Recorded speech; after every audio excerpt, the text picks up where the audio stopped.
Hello everyone, আশা করি সবাই ভালো আছেন। আজকে আমরা আরেকটি গুরুত্বপূর্ণ বিষয়ে কথা বলবো, সেটা হচ্ছে ঝুঁকি। এটি প্রায় আমাদের দৈনন্দিন জীবনে হয়ে থাকে এবং এটি দেখে আমরা আতঙ্কিত হয়ে যাই এবং রোগীকে ভুল চিকিৎসা দিই, যার ফলে রোগীর উন্নতির জায়গায় আরো অবনতি হয়। আজকে তাহলে আমরা জেনে নেই যে চোখের ভুল। যখন কোনো খাদ্যকর বা তরল জাতীয় কিছু আমাদের গলায় আটকে যায় এবং কখনো কখনো শ্বাস নিতে নির্ভর হয়ে যায়, তখন তাকে আমরা চোখের বলে দিই। এছাড়াও অনেক সময় একে বিষণ্ণতা বলা হয়। তাহলে এবার অনেকেই ভাবছেন যে আমরা কিভাবে বুঝবো ব্যক্তিটি চোখে হয়েছে। চোখে কিছু লক্ষণ রয়েছে, এই লক্ষণগুলো যদি ব্যক্তিদের কাছে দেখতে পান তাহলে বুঝবেন ব্যক্তিটি চোখে হয়েছে। লক্ষণগুলো হলো হালকা ব্যথা। ব্যক্তিটি যদি হালকা ব্যথা হয় তাহলে ব্যক্তিটি কথা বলতে পারবে এবং কফও দিতে পারবে, এবং ব্যক্তিটি যদি মারাত্মক ব্যথা হয় তাহলে ব্যক্তিটি কথা বলতে পারবে না, মুখের বর্ণ লালচে হয়ে উঠবে এবং কথা দিতে অজ্ঞান হয়ে যেতে পারে। তাহলে এবার আমরা জেনে নেই চোখের প্রাথমিক চিকিৎসা। চোখের প্রাথমিক চিকিৎসার 3টি ধাপ রয়েছে। প্রথম ধাপে ব্যক্তিটিকে আমরা জিজ্ঞাসা করবো সেটি কফ দিতে পারছে কিনা। যদি ব্যক্তিটি কফ দিতে পারে তাহলে ব্যক্তিটিকে আমরা কফ দিতে উৎসাহিত করবো।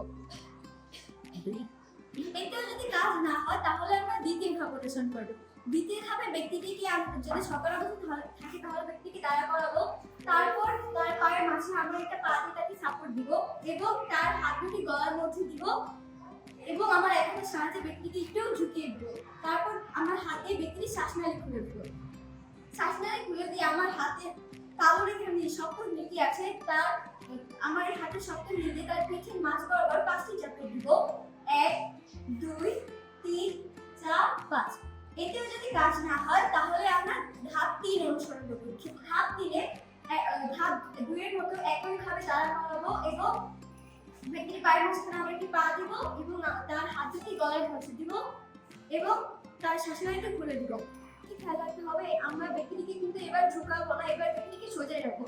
তারপর আমাদের পাথরের নিচের এখানে যে হাতটি আছে সেখানে আমরা যে হাতে কম বল পাই সেই হাত মুষ্টিবদ্ধ করে দিব এবং যে হাতে বেশি বল পাই সেই হাত উপরে দিয়ে 5বার চাপ দিবে। 1 2 3 4 5।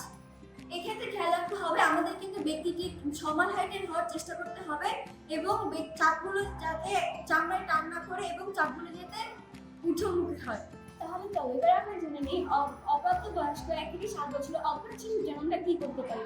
প্রথমে অজ্ঞান শিশুদের শ্বাসনালী চেক করবো। যদি কৃত্রিম শ্বাস ভিতরে না যায় তাহলে আমরা এই ধাপগুলো অনুসরণ করব। প্রথমে শিশুকে এক হাত মাটিতে বিছিয়ে দিয়ে অন্য হাত ধরে নিচের দিকে পা করাতে হবে এবং আমার এক হাতে এবং আমার অন্য হাতে তালুর সাহায্যে পিঠের মাঝ বরাবর 5টি চাপড় দিতে হবে। খেয়াল রাখতে হবে যেন প্রতিটি চাপড় মাঝ বরাবর হয়। 1 2 3 4 5। এরপর দেখতে হবে বাচ্চাটির মুখ আটকে থাকা বস্তুটি বেরিয়ে এসেছে কিনা। যদি বেরিয়ে আসে তাহলে আমার এক হাত সোজা করে তার মুখের মধ্যে ঢুকিয়ে তারপর বড়শির মতো করে আটকে থাকা বস্তুটি বের করে আনতে হবে। ধন্যবাদ সবাইকে এতক্ষণ আমাদের সাথে থাকার জন্য এবং এতক্ষণ আমি আপনাদের সাথে ছিলাম দক্ষিণখান সরকারি প্রাথমিক বিদ্যালয় থেকে জানাতো ফ্রেন্ডস মানে এবং আমার সাথে ছিল আমার 2 বন্ধু।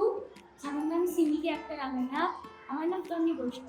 ধন্যবাদ আপনাদের সবাইকে, ধন্যবাদ।